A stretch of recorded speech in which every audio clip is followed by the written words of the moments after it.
지난주에 이어서 계속해서 이제 안식, 일곱째는 안식에 대해서 두 번째로 오늘 말씀을 전하려고 합니다. 지난주에 했던 말씀 기억하시죠? 안식의 의미가 뭐라고 했어요? 완전하니다 라고 얘기를 했죠. 또 지난주 서론에서 제가 안식일과 주일에 관한 역사적인 배경에 대해서 설명을 드렸어요. 기억나시죠? 결론적으로 말씀을 드리면 제7일 안식일교와 여호와의 증인 등등 여러 이단들이 주장하는 바와 같이 일요일 예배가 초기 교회의 초대교회죠. 초대교회의 배도 때문이 아니고 미트라교와 기독교의 예배일이 같은 가운데 우연찮게 같게 된 거죠. 그렇죠? 우리는 주님의 그 안식 후 첫날 그날을 우리가 부활하신 그날을 기념했던 것이고 미트라교는 원래 그날을 이제 자신들의 예배일로 삼았었는데 서로 같게 된 거예요. 그런 가운데 이제 계속 몇백 년이 흐른 거죠. 200~300년이 흐른 가운데 콘스탄티누스 대제가 AD 321년에 정확히는 3월 7일이죠. 나라의 질서와 안정을 위해서 정치적인 이유 때문에 이제 일요일을 공휴일로 선포하고 모두가 그날 공식적으로 예배를 드릴 수 있도록 한 거죠. 이렇게 말씀을 드렸는데 기억나시죠? 그러니까 초대 그 교회가 어떤 미트라교의 영향을 받아가지고 일요일 예배 드렸다? 그것이 아니라는 거죠. 역사적으로. 오늘은 안식일과 주일에 대한 성경적인 배경에 대해서 말씀을 드리려고 합니다. 서론에서. 먼저 신약시대 그 교회의 예배가 안식일에서 어느 순간이 일요일 예배, 주일 예배로 바뀐 것에 대해서는 정확한 문헌은 없어요. 근데 사도신경을 읽어봐도 어느 순간에 바뀌어 있어요. 분명히 예수님이 승천하신 이후에 예루살렘에 모였을 때 그들이 안식일에 예배 드렸던 흔적들이 보이는데 어느 순간에 바울이 유럽이라든지 여러 지역을 선교하면서 볼 때에 안식 후 첫날에 모여서 떡을 뗐다는 장면들이 나오고 그 몇십 년 사이, 한 20~30년 사이에 어느 순간에 바뀌게 되었다는 것이죠. 먼저 안식일이 좀 폐지된 것에 대해서 우리가 좀 생각해야 돼요. 어느 순간에 바뀌는 것은 모르지만 그 이후에 종교개혁자든지 많은 학자들은 안식일은 폐지되었다라고 하는 것에 대해서 적극적으로 이야기를 합니다. 먼저 칼빈 같은 경우는요, 마태복음 이 12장 8절 말씀을 주의하면서 이렇게 얘기해요. 이 마태복음 12장 8절이 뭐냐면 인자가 안식일의 주인이라고 하는 예수님의 말씀이거든요.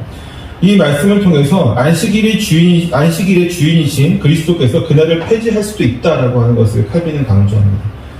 그러면서 그는 마가복음 2장 27절을 주석하면서 성전의 휘장이 찢어지는 그 시점이 안식일이 폐지되는 때라고 말하죠. 성전의 휘장이 찢어지는 때. 또한 로마서 여러 군데 있겠지만 그 중에 하나 또 보면 로마서 14장 4절에서 6절, 10절, 12절, 13절 등을 보게 되면요. 이 안식일을 지키는 첫날인 주의 날을 지키는 것이든 아니면 안식일을 지키는 것이든 그것은 바로 잘못된 것이 아니다라고 하는 입장을 바울이 전하고 있어요. 로마서 썼을 때가 AD 한 50년대쯤이었으니까 50년대 중심되고 사이 중반쯤이었으니까 그때 이미 이제 안식일날 예배를 드리든 또 주일날 예배를 드리든 별 무슨 차이가 있느냐, 서로 비난하지 말라. 어느 한 날을 고집해서 다른 날을 지키는 것을 정지한다면 그것이야말로 잘못된 것이다 라고 바울이 이야기를 하고 있습니다. 이 주의 날, 우리가 주의 날이라는 말을 계속 쓰는데 이 말이 제일 먼저 등장한 게 어디냐면은 계시록 1장 10절에 1장 10절에 주의 말이라는 주의 날이라고 하는 말이 등장하는데 이것은 이 날이 주님께 속한 날이라는 표현으로 우리가 예배를 드리는 날을 이 주의 날이라고 표현해요. 그래서 우리 주일 또는 주의 날 이런 표현을 쓰는 겁니다. 또한 이 말은 바울이 고린도전서 11장 20절에서 사용한 주의 만찬이라는 말에서 유래한 것으로 생각되어져요. 정확한 것은 아니지만 대부분의 학자들이 그렇게 생각을 합니다. 그리스도인들의 예배의 절정이 뭐냐면 만찬이었잖아요. 주의 만찬이었잖아요. 특히 초대교회 시절에 가장 예배의 중점은 사실 만찬이었거든요. 말씀도 중요했지만 만찬이 중점이었기 때문에 그 절정에 있는 주의 만찬을 기념하기 위해서 모였던 날, 주의 만찬을 위해서 모였던 날, 그래서 주의 날이라고 하는 말이 유래가 되었다라고 생각이 되어집니다. 또한 사도행전 20장 7절을 보면은 아까도 얘기했듯이 안식 후 첫날에 우리가 떡을 떼려 하여 모였더니 바울이 이튿날 떠나고자 하여 저희에게 강론할세 말을 밤중까지 계속하매라는 말씀을 통해서 우리가 알 수 있지만 이미 초대교회 시절부터 안식 후 첫날, 즉 지금의 주일에 예배를 드리기 위해서 모였던 것을 보게 됩니다. 분명한 것은 초대교회는 안식 후 첫날에 모였다는 것이죠. 그리고 그들은 성도들을 위해서 연보를 모으기도 했고 또 주의 만찬을 그날 행하였다고 하는 것입니다. 주의 만찬. 특히 떡을 떼는 행위는요, 오직 예배 가운데 주의 만찬에서 행하는 것이기 때문에 주일에 안식 후 첫날에 모여서 예배드린 것은 성경적인 증거가 확실하다고 하는 것이죠. 물론 이제 제7의 안식교나 이쪽에서도 주장하는 바가 있어요. 성경을 통해서. 근데 좀 빈약합니다. 네. 다 설명해 드릴 필요 없을 것 같고요. 근데 그 이유를 좀 봐야 돼요. 왜 그렇다면 이들은 안식일을 목숨처럼 지키는 걸까요? 즉 지금의 토요일을 목숨처럼 지키는 걸까요, 여러분? 그들은 단적으로 얘기해서 그들은 예수 그리스도를 통한 구원의 역사를 믿지 못하기 때문입니다. 이들 특징이 있죠. 제7의 안식교나 여호와의 증인이라든지 뭐 하나님의 교회라든지 기타 등등 이런 이단들을 보면 특징이 분명합니다. 구약에 집중되어 있죠. 구약에 집중되어 있다 보니까 예수 그리스도를 통한 구원이 굉장히 없거나 아니면 굉장히 빈약하거나 이런 모습을 보여주게 되죠. 특히나 구약의 안식일을 예배에 나가 전한 이들은요, 대부분 예수님을 믿음으로 구원받는 것이 아니라 율법의 성취를 통해서 구원받는다고 대부분 믿습니다. 때문에 그들은 십계명의 말씀을 완전히 지키는 것으로 구원을 받고자 하죠. 십계명의 말씀. 십계명의 제3의 율법의 제3의 율법에 대해서 제가 지난번에 설교했는데, 아무튼 이들은 십계명을 그냥 문자적으로 우리가 완벽하게 지킬 때 우리가 구원받는다라고 생각하기 때문에 이 사계명이 뭐예요? 안식일을 거룩하게 지키는 거잖아요. 사계명의 안식일을 목숨처럼 지키려고 하는 것이죠. 앞서서 칼빈이 그리스도를 통해서 안식일이 폐지되었다고 말하였듯이 사실 이 전통은 교부들까지도 올라가죠. 어거스틴 또한 그의 설교에서 예수님께서 안식일에 병을 고침으로 주님께서 안식일을 폐지하였다라고 설교를 하고 있어요. 주님께서 안식일에 병을 고침을 통해서 이 안식일을 깨셨다라고 하는 것이 이미 어거스틴 같은 경우는 AD 4세기경의 사람이잖아요. 400년대 그런 교부들까지도 이렇게 안식일의 폐지에 대해서 분명하게 얘기하고 있습니다. 또 어거스틴 같은 경우는요, 그는 유대교적인 안식일은 그렇게 폐지되었지만 그 계명을 그리스도인들에 의해서 계속 지켜져야 한다고 말하고 있는데 그것이 바로 언제요? 주님의 날이죠. 주일인 것이죠. 때문에 우리가 주일날 주님께 예배드리는 것은 사실 굉장히 오래된 AD 50년 예수님께서 하늘로 승천하시고 불과 한 20년 사이에 이미 정착이 되어진 교회의 전통이라고 하는, 사도적인 전통이라고 하는 것이죠. 만약에 그 당시에 주일날 예배드리는 것이 불법이었다 한다면 예수님의 직접적인 제자들이었던 사도들이 그것을 못하게 했겠죠. 사도들이 모여가지고 또 장로들과 사도들이 모여서 주일날 예배는 불법이다라는 것을 분명히 명시했을 텐데 이미 그렇게 예배를 드렸던 것이 전통이었다라고 하는 것입니다. 때문에 우리가 이 날을 주님께 온전히 드려야 되겠죠. 계속해서 말씀을 전하면 지난주에 이제 안식일의 원래 의미, 즉 출애굽기에 등장하는 쉼이 아니라 창세기 2장의 본문의 말씀은 완성이라는 것에 대해서 분명히 우리가 배웠습니다. 오늘은 그 안식일을 어떻게 지내는 것이 하나님의 뜻인지에 대해서 살펴보려고 합니다. 계속해서 말씀드리지만 쉼이라고 하는 단어는 우리가 좀 전에도 읽었듯이 출애굽기에서 등장을 해요. 우리가 출애굽기 등장할 수밖에 없는 이유가 뭘까요, 여러분? 애굽에서 종살이를 하던 400년 이상을 종살이를 하던 이 이스라엘 민족에게 쉼이라는 게 있었을까요, 없었을까요, 여러분? 없었어요. 쉬는 게 어디 있었을까요, 여러분? 노예가, 그렇죠? 주인은 쉴 수 있겠죠. 노예는 쉴 수가 없습니다. 쉬지 못하는 이들에게 하나님께서 이 안식일에 대해서 강조하시고 또 쉼을 통해서 하나님이 쉬어라 라고 하는 것은 강조가 아니에요. 이날의 강조는 예배의 강조가 있죠. 근데 노예들이 예배를 드릴 수 있어요, 없어요? 없죠. 그리고 우리도 마찬가지지만 일에 치여 사는 사람들이 예배를 온전히 드릴 수 있을까요, 없을까요? 없단 말이에요.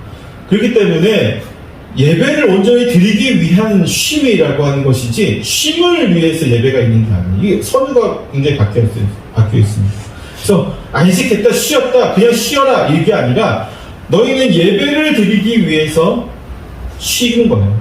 내 몸을 온전하게 하고 내 영혼과 내 몸과 마음을 온전하게 해서 하나님께 온전한 예배를 드리기 위해서 그날을 쉬는 것이지, 일하는 가운데 잠깐 짬을 내서 예배를 드리는 것, 또는 내가 일을 위해서, 쉼을 위해서 예배를 잠깐 쉬는 것, 온전한 쉼을 위해서 내가 예배를 드리거나 주일날 와가지고 이런저런 일을 하면은 내가 온전한 쉼을 쉬지 못하니까 하나님 앞에 온전한 안식을 취하지 못하는 것이다 라고 하는 것들은 다 사실은 핑계에 지나지 않습니다.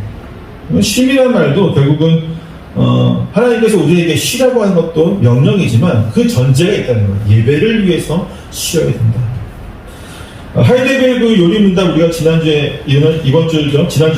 수요일날 완전히 마쳤는데, 기억날지 모르겠지만 제3문을 보게 되면요, 제4계명에서 하나님이 원하시는 것은 무엇입니까? 라고 묻습니다. 제3문이니까 벌써 우리가 한 2개월 전쯤에 했겠죠? 2, 3개월 전쯤에.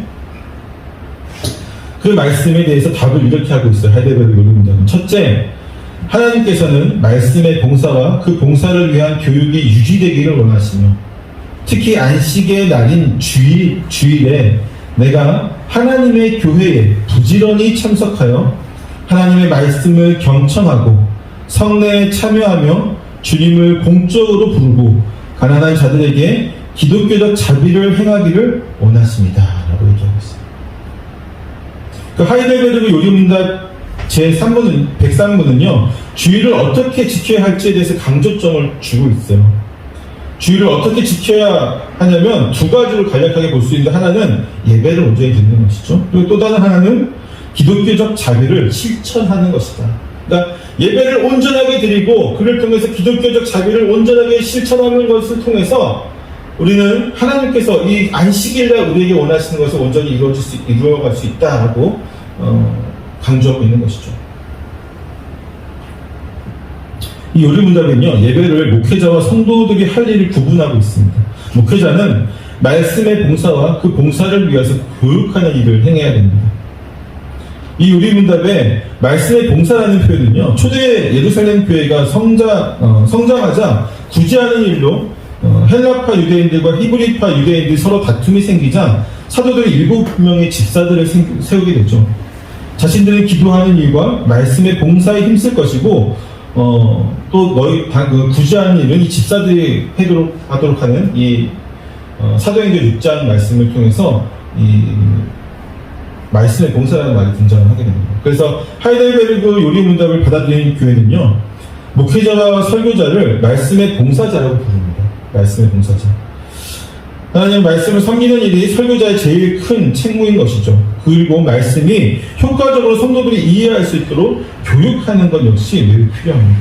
즉, 그러니까 설교만 하는 것도 중요한 게 아니에요. 설교만 하면은, 설교는 은혜의 말씀을 우리가 하나님의 말씀 풀어서 얘기하지만 이 설교를 온전히 이해하지 못하거든요. 설교를 이해하기 위해서, 그래서 수요일에 저희가 요리문답도 공부하고 여러 가지 교리적인 것도 공부하는 이유가, 그런 것을 기본적인 공부를 통해서 주일날 말씀이 이렇게 더 큰 풍성하게 나에게 다가올 수 있게 되는구나라는 걸 경험하게 됩니다. 그래서 목회자에게 이 설교와 이 교육은 결코 뗄 수 없는 같이 가야 되는 것이죠. 이 요리문답을 신앙의 표준으로 받아들이는 교회는요, 주일 오후나 저녁 예배 시간에 교리 교육을 반복적으로 합니다. 특히나 이제 하이델베르그 요리문답을 이제 굉장히 강조하는 곳이 어디냐면은 개혁교회거든요. 화려한 개혁교회 전통을 가지고 있는 교회들은 대부분 주일 오후 예배에 이 하이델베르그를 계속해서 무조건 다 끝나면 다시 일문으로 돌아가서 1문부터 쭉 128문, 9문까지 쭉 이렇게 가는 겁니다. 그만큼 왜 계속 강조할까요? 이게 한 번 하고 나서 다른 거 하면 좋을 텐데 왜 계속 하이델베르그를 강조할까요? 중요하기 때문에. 그리고 저도 그렇지만 여러분, 하이델베르그 지금 한 번 했죠, 우리가 우리 교회에서 한 번 했는데 기억나세요? 얼마큼 기억나세요? 다 별로 기억 안 나죠? 아마 또 이제 제가 하이델베르그 강의할 때가 되면 그때 그랬었지 하면 떠오르는 게 있겠지만 지금 당장은 기억나기 별로 많지 않죠. 그냥 계속해서 할 수 있는 밖에 없는 거죠. 소유도문 같은 마찬가지고. 아무튼 이 교리문답은요, 말씀의 봉사, 왜 말씀의 봉사와 그 봉사를 위한 교육을 주일에 해야 할지에 대해서 설명하고 있습니다. 말씀이 바르게 선포되어야 될 때 그곳에 하나님이 임재하는 것이죠. 하나님의 임재가 없는 곳에 말씀이 선포되어질 수 있을까요? 없죠. 성도들의 믿음이 성장하고 제자로 자라날 수 있도록 하기 위해서 이 말씀의 선포가 주일날 이루어지는 것입니다. 심지어 예배에 참여하는 일은 어떤 이제 인지 능력이 떨어지는 어떤 사람들일지조차도 비록 말씀을 온전히 이해하지 못한다고 할지라도 그 선포를 통해서 성령께서 역사하시게 되면 그들 또한 역시 온전한 믿음을 소유할 수 있게 되겠죠. 결국 사람은 이 신앙이 온전히 우리의 신앙생활들이 온전하게 이루어지는 것은요, 하나님을 경험하면서부터거든요. 그러니까 아무리 성경을 수천 번 읽어도 신앙이 안 자라는 경우가 많아요. 있어요. 어떤 경우가 있을까요? 학문으로 접하는 어떤 교수들 같은 경우죠. 어떤 신학자들. 그런 경우, 그들의 경우는 학문으로 이것을 접하다 보면요, 1000번, 10,000번, 오히려 저보다 훨씬 더, 목사들보다 몇 배나 성경 말씀 더 잘 알아도 그것이 신앙으로 이어지지 않아요. 왜냐하면 하나님을 경험하는 것이 없기 때문이에요. 그래서 이 주일날 우리가 예배에 선포된 하나님의 말씀을 듣는 것은요, 하나님을 온전히 경험하기 위한 것이죠. 어떻게 그것이 가능합니까? 본문의 말씀처럼 이날을 하나님이 복되게 하고 거룩하게 하셨기 때문이에요. 하나님이 이 날 자체를, 주의 날 자체를 복되게 하고 거룩하게 하셨기 때문에 이날에 주님께 예배드리는 자들은 그 복과 은혜를, 거룩함을 온전히 받을 수 있고, 그것이 주의 말씀을 통해서 선포되어지는 것이고, 우리는 그렇게 하나님을 경험하게 되는 거예요. 물론 한 주의 삶 속에서 우리가 날마다 주의 말씀을 묵상하고 살아가는 것도 필요합니다. 그것을 통해서 우리의 신앙이 온전히 이루어지는 것도 맞습니다. 그러나 중요한 것은 주일날 말씀 봉사자를 통해서 이루어지는 말씀은 하나님께서 선포되어지는 강력한 은혜의 수단이 되어진다고 하는 것이죠. 그러니까 내가 집에서 큐티하면서 있는 그런 말씀의 수준이 아니라 하나님의 은혜의 강권적인 수단으로 역사하시는 것이죠. 성령을 통해서. 때문에 이 주일날 주님이 거룩하다고 선포하시고 복을 주시겠다고 선포하신 이 날에 설교 말씀 봉사자를 통해서 이루어지는 이 선포의 말씀이 여러분과 저에게 굉장히 하나님과 함께 할 수 있는, 하나님을 온전히 경험할 수 있는 은혜의 보편적인 수단이고, 특별히 하나님께서 우리에게 은혜의 방편을 주신 수단이라고 하는 것이죠. 때문에 이 말씀이 얼마나 중요한지 알겠죠. 하지만 불행하게도 오늘날 이 말씀이 천대를 받고 있는 부분들을 보게 됩니다. 교회에서. 사람들이 말씀을 통해서 은혜를 받으려고 하지 않죠. 무엇을 통해서 은혜 받으려고 해요? 그 외에 여러 가지.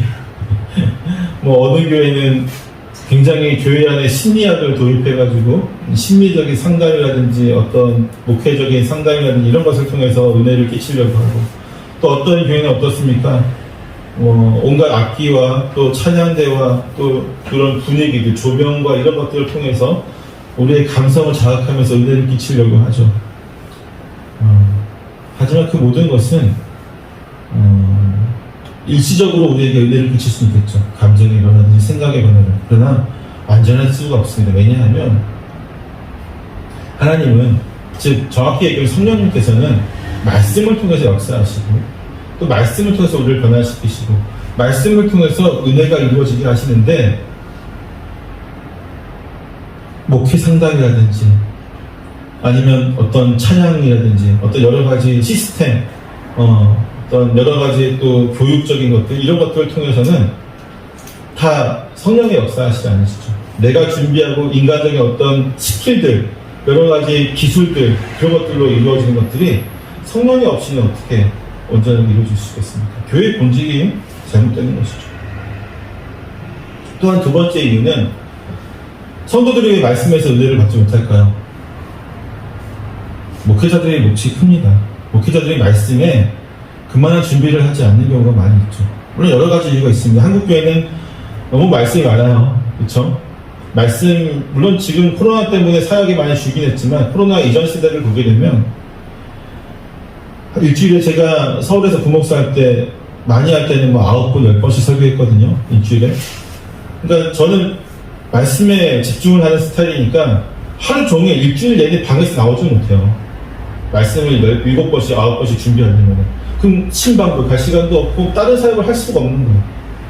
근데 이거 생각해보세요. 목회자가 돼서 신방도 하고 여러 가지 또 교단 일도 하게 되고 뭐 이렇게 되면요. 일주일에 7, 8번 설교를 온전하게 준비할 수 있을까요? 말씀만 준비 안 되는 거죠. 그냥 뭐 새벽 예배는 대충 성경 읽고 얘기를 하고 뭐 주일 예배도 그렇게 깊은 연구를 통해서 이루어지는 말씀이 나올 수가 없게 되는 거죠. 구조적인 문제가 한국 교회 안에 있습니다. 자꾸 예배를 자꾸 만들려고 해요. 목회자도 마찬가지였고 자꾸 여러 가지 모임을 만들고 예배를 만들고 더 많은 말씀을 전해야 되겠다는 생각은 그 말씀 참 좋은 거긴 한데 과연 그 목회자의 역량이 그 모든 만드는 모임들 만드는 예배들마다 온전한 말씀을 전할 역량이 되냐라고 하는 것은 의문이 있는 것이죠.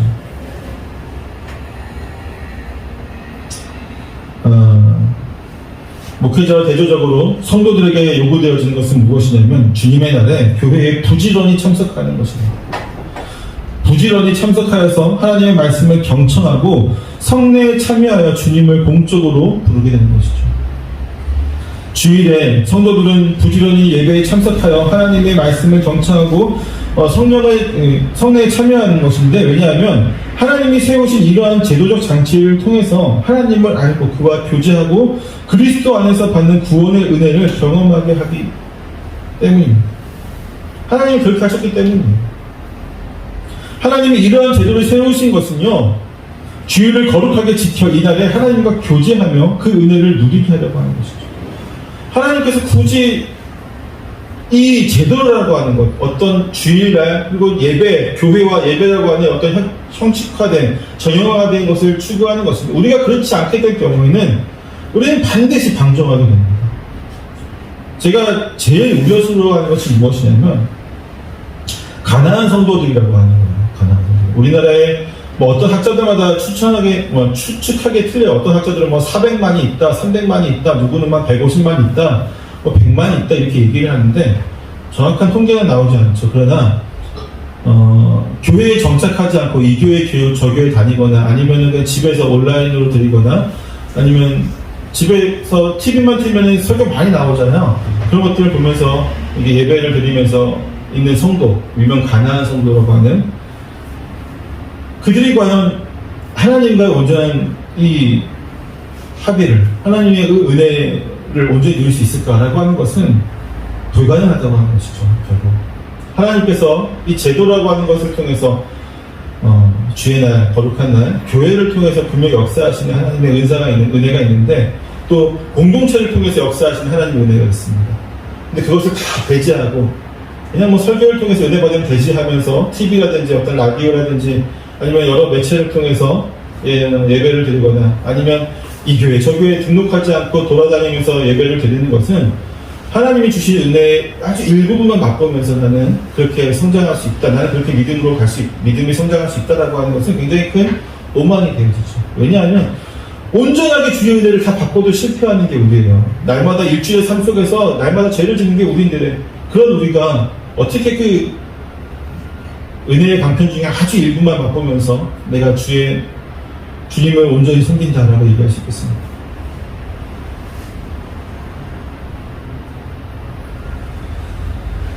주일에 일하지 않으면 어떻게 먹고 사느냐 하는 것도 물론 중요한 문제가 되겠죠.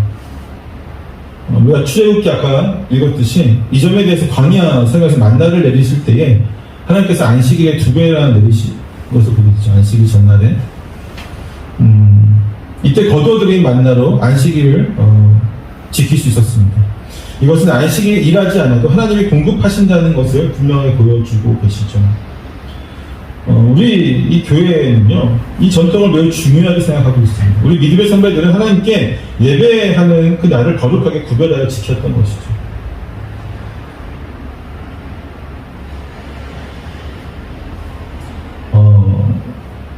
이 주일을 거룩하게 지키기 위해서 어떤 분들은 굉장히 많은 것을 포기하기도 합니다. 또 어떤 분들은 주일을 지키는 것을 위해서 정말 자신의 생업이라든지 아니면 자신이 얻을 이익을 일정 부분 포기하기도 하죠. 하지만 뭐 그런 분들 중에서 일부 분들이 간증하시는 분들을 몇 번 들었거든요. 어떤 분은 뭐 장로님, 어떤 전사님, 집사님 뭐 그런 분들이 계세요. 잔증 집회라든지 보면은 내가 주의를 지키기 위해서 이런 거 포기했는데 결국 나중에 2배로 주셨다라고 하는 것들을 많이 듣게 됩니다. 여러분에게 몇 가지 소개해드리고 싶기도 한데 물론 그렇지 않은 경우도 있겠죠. 내가 주일에 일하는 것을 포기함을 통해서 내 수입이 오히려 줄어드는 경우도 분명히 있을 것입니다. 그러나 분명한 것은요, 하나님께서 먹이고 입히실 것이라고 하는 것이죠. 2배까지의 축복을 못 받는다고 할지라도 하나님이 그 주일날 일하지 않는 것을 통해서 우리를 굶기시지는 않는다고 하는 것입니다. 안식일을 지키라는 계명을 보면 하나님을 섬기는 일은 믿는 본인뿐만 아니라 그 가족이나 또 그에게 고용된 모든 사람에게 적용되는 것을 보게 됩니다. 그러니까 우리가 일하는 자, 고용자, 고용된 사람, 피고용자의 신분으로서 어떻게 고용자가 주일날 일해라 하면 어쩔 수 없는 부분이 반드시 있겠죠. 그럼에도 불구하고 어떤 때로는 결단을 해서 난 그럼에도 불구하고 예배를 드리겠습니다 하고 하는 사람들도 있겠지만, 반대로 고용인조차도 내가 주일날 예배를 드리는데 내 피고용자들은 다 일하게 한다. 이것도 문제가 있는 것이죠.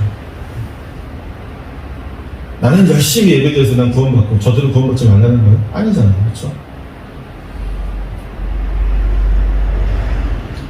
출애굽기 20장 10절을 보면요, 7째 날은 내 하나님 여호와의 안식일인지 너나 내 아들이나 내 딸이나 내 남종이나 내 여종이나 내 가축이나 내 문 안에 머무는 객이라도 아무 일도 하지 말라 하고 분명히 우리에게 말씀을 주고 있습니다.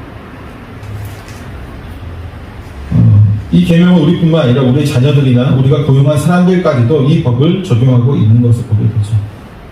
때문에 자녀들이 공부를 하기 위해서 주일 예배를 빠지는 것들, 굉장히 사실은 신앙이 없는 모습이죠. 이것은 우리가 안식일을 통해서 하나님을 증거하고 하나님과 교제하는 일이 세상에서 그 무엇보다 가장 중요한 것임을 강조하고 있습니다.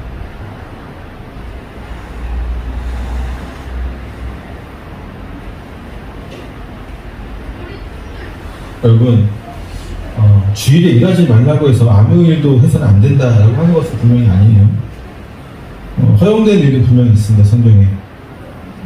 어떤 일, 이제 응급처치 같은 거는 꼭 해야 되겠죠. 응급적인 일이든지.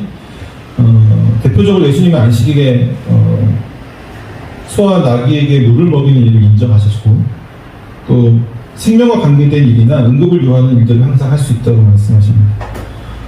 결국 이제 오늘날 이제 경찰이라든지 어떤 공공의 성격을 띈 일들을 하는 분들은 모두의 안정을 위해서 할 수밖에 없겠죠. 또한 긴급한 일을 위해서는 분명히 일을 해야 될 것입니다. 병든 자들을 돌보는 것도 마찬가지겠고요. 또한 선한 일을 하는 것도 마찬가지입니다. 선한 일을 또 하는 것도, 주님의 선한 일을 하는 것을 또 오히려 더 성경은 권장하고 있죠. 주일에 선한 일을 봉사하는 것들. 또한 우리가 예배 후에 가족과 함께 하는 것도 굉장히 하나님 앞에서 은혜가 되어집니다. 그냥 가족과 함께 여가를 즐기는 것도 죄는 아니에요. 왜냐하면 하나님께서 가정이라고 하는 곳에서 하나님 믿음의 역사를 이루어 가시기 때문에 예배 후에 가족들이 모여서 여가를 즐기고, 또 그 중에서 또 오늘 나눈 말씀에 대해서 밥을 먹거나 또는 차를 마시면서 말씀에 대해서 나누는 것도 굉장히 은혜가 되시죠. 그런 일들은 오히려 성경에서 권장하고 있는 부분이 분명히 있습니다. 분명히 우리가 이 말씀을 살펴보면서 알아야 될 것은요, 안식일을 거룩하게 지키는 것이 무거운 짐이나 우리에게 손해를 보게 하거나 우리를 억압하거나 우리를 하나님께서 확 붙들어내서 우리를 그냥 로봇처럼 만들어가기 위한 것이 아니라고 하는 것이죠. 주일을 거룩하게 지킬 때 하나님은 우리를 거룩하게 하시는 것 때문입니다. 하나님이 하나님 되시기 때문에 이날을 통해서 역사하십니다.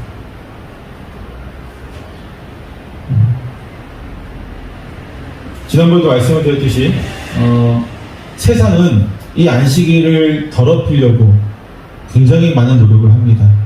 그렇죠? 그 전통은 옛날부터 있었다고 했죠. 옛날 영국에서도 그렇죠. 주일날 성도들이 예배를 거룩하게 드리는 것을 강조하니까 그것을 방해하려고 왕이 그날을 환락의 날로 만들었죠. 온갖 유흥시설들을 다 만들고, 그걸 다 공부했듯이 우리는 세상은 계속해서 주일을 우리가 거룩하지 않게 보내려고 해요. 지금 세상은 어떻습니까? 주일날 일해야만 하는 직종이 점점 늘어나고 있죠. 왜 그럴까요? 서비스 업종, 제4차, 5차가 가면서 서비스 업종이 점점 더 늘어나기 때문에. 근데 서비스 업종은 주일날이 정말 장사가 잘 되거든요. 서비스 업종은 주일날 해야 되기 때문에 더 많은 수익을 걷죠. 평일날 6일보다 주일 하루 장사하는 게 더 많을 수도 있는 게 바로 서비스 업종이죠. 때문에 이 주일날을 지키지 못하는 서비스 업종은 점점 늘어나게 하는 것이 세상입니다. 그 뒤에는 물론 사탄이 있겠죠. 그 가운데 우리는 거기에 순종하면서 계속해서 이날을 그래 어쩔 수 없어, 나는 생계를 위해서 이날을 일해야 돼 하는 핑계로 그냥 예배를 지나치고 갈 것이냐, 아니면 그럼에도 불구하고 내가 어떻게든 예배를 드리는 것에 있어서 하나님 앞에 내가 나아가려고 노력과 수단과 방법을 다 강구하느냐, 그것은 분명한 차이가 있죠. 저도 분명히 어쩔 수 없는 부분이 있다는 것을 인정합니다. 내가 만약에 주일날 예배를 드리는 그 시간과 내가 일하는 시간이 겹치고, 만약에 이 일하는 시간을 내가 지키지 못하면 회사 잘린다거나 어떤 아예 생계가 불가능한 경우도 물론 그런 경우도 있겠죠. 하지만 그러한 경우가 아니라고 한다면 적어도 예배를 위한 시간은 우리가 하나님 앞에 온전히 내어놓을 수 있어야 되겠죠. 오늘 우리가 주일을 거룩하게 지키는 하나님의 이 말씀을 온전히 행하고 나갈 때 하나님은 우리를 통해서 믿음의 역사를 이룰 것입니다. 하나님이 이 날을 복되게 하고 거룩하게 하셨잖아요. 그날을 우리가 누려야 되잖아요. 물론 6일 동안에도 우리는 하나님과 동행하는 건 사실이에요. 그러나 여러분, 우리가 집에서 매일 먹는 밥 아니고 외식할 때 훨씬 맛있는 거 먹잖아요. 그렇죠? 좋은 거 먹잖아요. 이 주일날 예배가 그런 거예요. 평일날 우리가 퀴티를 하거나 말씀을 보거나 개인적으로 기도하는 것에서 우리가 은혜를 얻지만, 주일날 예배의 자리에서 하나님께 온전히 예배를 통하고 하나님께서 성령을 통해서 역사하시는 그 말씀을 통해서 우리는 특별한 은혜를 받게 되는 것이죠. 이것을 포기하는 것은 너무 어리석은 거죠. 저와 여러분 모두가 다 주일을 온전하게 하나님께 보내고, 또 주일날 말씀이 선포되어진 말씀 속에서 성령의 역사가 날마다 우리를 일으키도록 간구하며 나아가는 저와 여러분 되시길 축원합니다. 기도하겠습니다. 하나님, 우리가 믿음의 역사를 이루어